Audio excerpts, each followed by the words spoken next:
Akanksha from global teachers academy.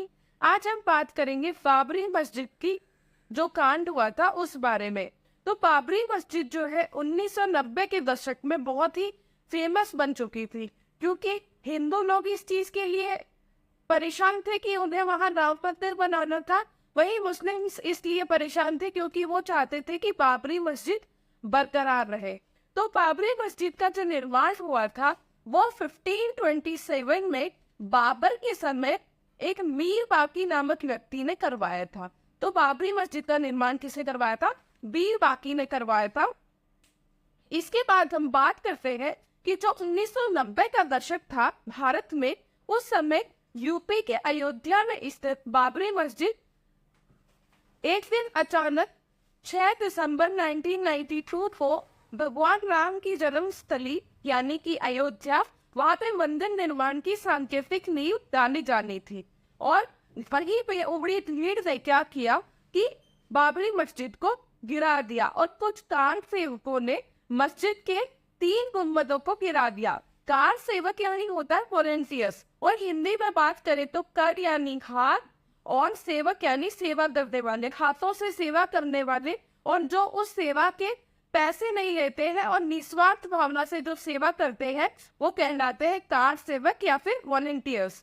तो हजारों car सेवकों ने क्या किया कि मस्जिद के 3 गुंबदों को नष्ट कर दिया, क्योंकि वो लोग वहां पे सांकेतिक रूप से राम मंदिर की प्रतिष्ठा या पूजा के लिए इकट्ठे हुए थे कि मंदिर निर्माण के लिए उन्हें सांकेतिक नींव वहां पे रखनी थी।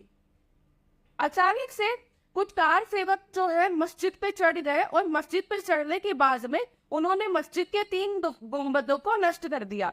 इसी के साथ ये है कि जहाँ पे नींव डाली जा रही थी यानी जहाँ पे ये लोग बैठे थे उसी के सामने एक मंच का निर्माण किया गया था, और उस मंच पे लाल कृष्ण आडवाणी, MM जोशी, उमा भारती जैसे कुछ बड़े नेता मौजूद थे, और वो वहां पे बहुत ही जोशीले भाषण दे रहे थे। और उन भाषणों का इतना ज्यादा असर हुआ कि कुछ कार सेवक, कुछ वॉलंटियर्स अपने आप को कंट्रोल नहीं कर पाए और वो बाबरी मस्जिद के ऊपर चढ़ गए और उन्होंने बाबरी मस्जिद को तोड़ना शुरू कर दिया। इसके बाद क्या हुआ कि जो उस समय एक नारा बहुत फेमस था, मंदिर वही बनाएंगे, मंदिर वही बनाएंगे, यानी जहां बाबरी मस्जिद है वहीं हम मंदिर बनाएंगे। तो मंदिर वही बनाएंगे जैसे नारे भी उस समय इतने लेवल से आग दी जा रही थी ऐसे नारों को कि लोगों में जो है सांप्रदायिक भावना का असर बहुत ज्यादा हो गया था। सांप्रदायिक दंगे बहुत अधिक होने लगे थे, और उसका परिणाम यही हुआ कि जैसे ही बाबरी मस्जिद को गिराया गया, देश के कोनों कोनों में अलग अलग जगह सांप्रदायिक दंगे होने लगे। उसके बाद जो है यूपी की बीजेपी सरकार और केंद्र में थी कांग्रेस सरकार, इन दोनों को ही कार सेवकों द्वारा जो है मस्जिद को गिराने पे मदद करने के लिए दोषी ठहराया गया कि दोनों की ही गलती है। और बाबरी मस्जिद मामले में 2 FIR दर्ज की गई। 2 FIR किसके लिए दर्ज की गई? एक तो वो जो कार सेवक थे, वॉलंटियर्स थे, उनके खिलाफ दर्ज की गई, और एक FIR दर्ज की गई उन बड़े नेताओं के खिलाफ जो सामने मंच पे उपस्थित होकर जोशीले भाषण दे रहे थे, जिनमें लाल कृष्ण आडवाणी, MM जोशी और उमा भारती का नाम मुख्य रूप से सामने आता है। तो इन लोगों के खिलाफ क्या हुआ कि सांप्रदायिक भाषण देने के लिए इन लोग के खिलाफ FIR दायर की गई। इसके बाद बाबरी मस्जिद को उस समय जो PM थे हमारे PV नरसिम्हा राव, उन्होंने क्या किया कि मस्जिद को दोबारा तामीर करने की घोषणा की, और साथ में ही उन्होंने एक जांच आयोग का गठन किया और जांच आयोग की अध्यक्षता की थी MS निब्राहन ने, और आयोग का नाम था निब्राहन आयोग। तो इस निब्राहन आयोग को कहा गया था कि आपको जो रिपोर्ट देनी है, इस जो भी मुद्दा हुआ है बाबरी मस्जिद का, इसकी रिपोर्ट देनी है, और वो रिपोर्ट आपको देनी है कितने महीने में? 3 महीने में।